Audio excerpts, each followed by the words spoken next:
Hi, this is Adrian with BFG Unlocked. Most people know Black Forest games for this. To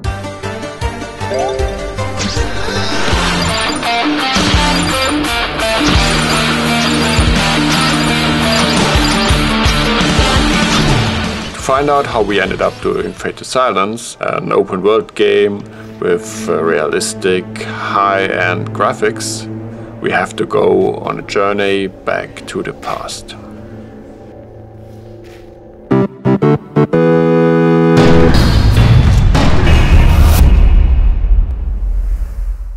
A question we've been asked a lot recently is how we ended up with an open world, high visual graphics survival game like Fade to Silence. Most people know us for our indie Kickstarter financed game Gianna Sisters Twisted Dream, based on an extremely well-known IP from the 80s, the great Gianna Sisters. We kickstarted Gianna Sisters Twisted Dreams in 2012, so that's almost 6 years ago. This game was quite a success. The next game we self-published was Roguestormers, also kickstarted, a multiplayer run and gun game. And from the outside it may seem like a big step to what we are doing now with Fade to Silence. But there is more behind that. To explain you that and to find out where we are coming from as a team, we have to go deep into the archives of BFG. Let's go together on a little adventure. But there is no adventure if you don't have a wingman. And therefore, I will check with Yannick. Hey Yannick, old friend. Hi. Are you ready for a small adventure to go deep into the underground of BFG? Yeah, I think down there we need some weapons. Wow. Perfect. So let's see what we find there in the dungeons of BFG.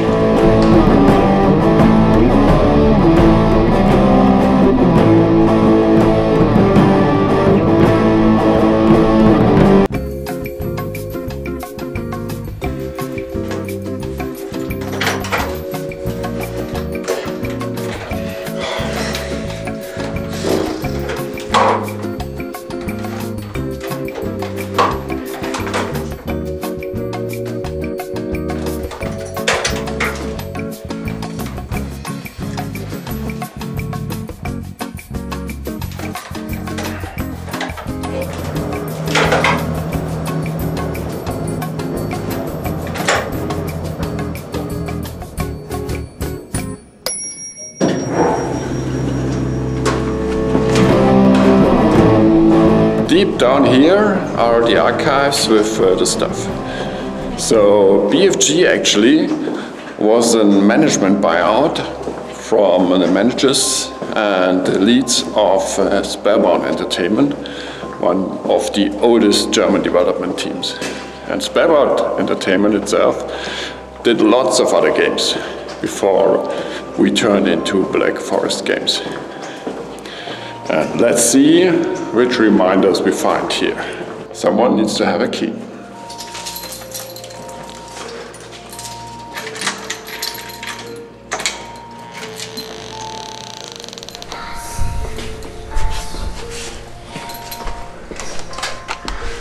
It's dark down here.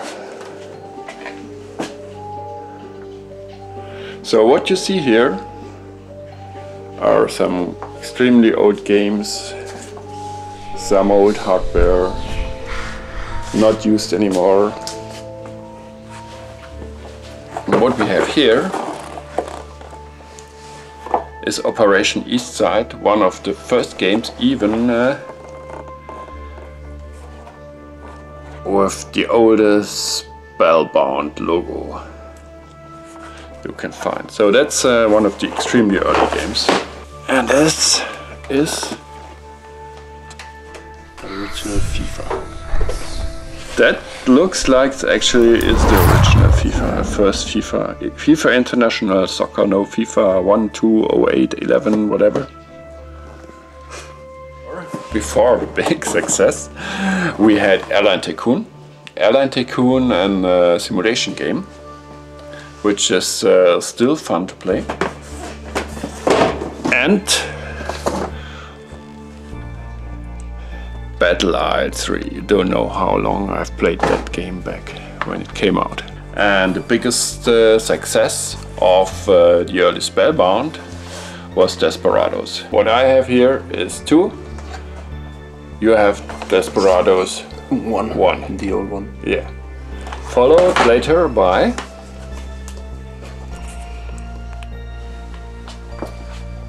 Eldorado, which was actually a kind of Desperados 3, but not officially under the Atari license, because Atari had some problems back then.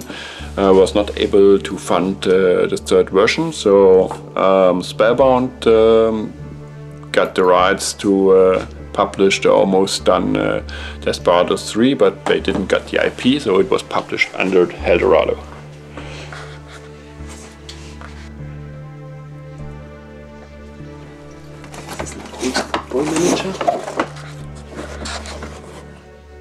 Commandos, of course. That was for the research of Desperados.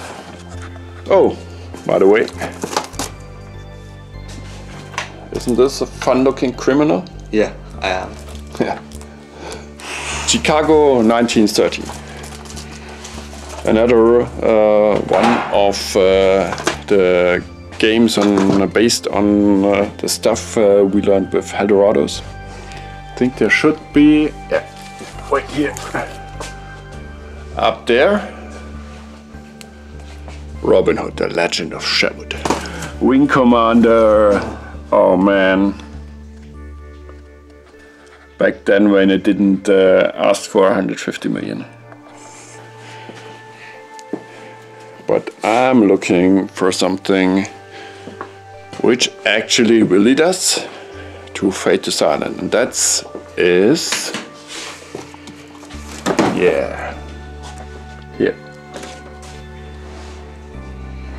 Yannick. Gothic.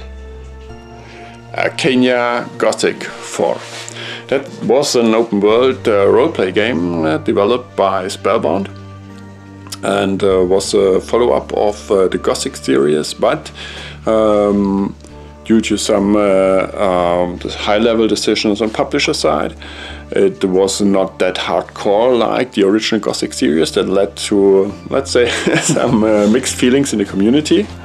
However, it was a role-playing game, it was open world, so we have some experience with open world. Kenya was still done with our own engine. You know that for Fate to Silence we switched over to Unreal 4.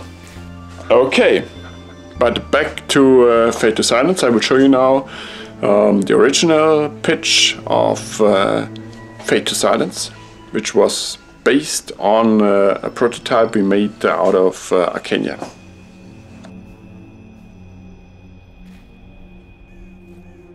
So what you will see now is the first gameplay video we had. So it was based on Kenya. We took a part of Kenya, we added snow and winter, and tried to give an impression of how the game might look at the end. So maybe you recognize some of the core elements you find in Fate to Silence. Though obviously we made some big steps. If you know by chance Kenya, you will also recognize the character. So we didn't make a new character model, we just took one from Kenya. So I hope we were able to give you an interesting impression. Damn, Yannick! Let's go open Days Cage!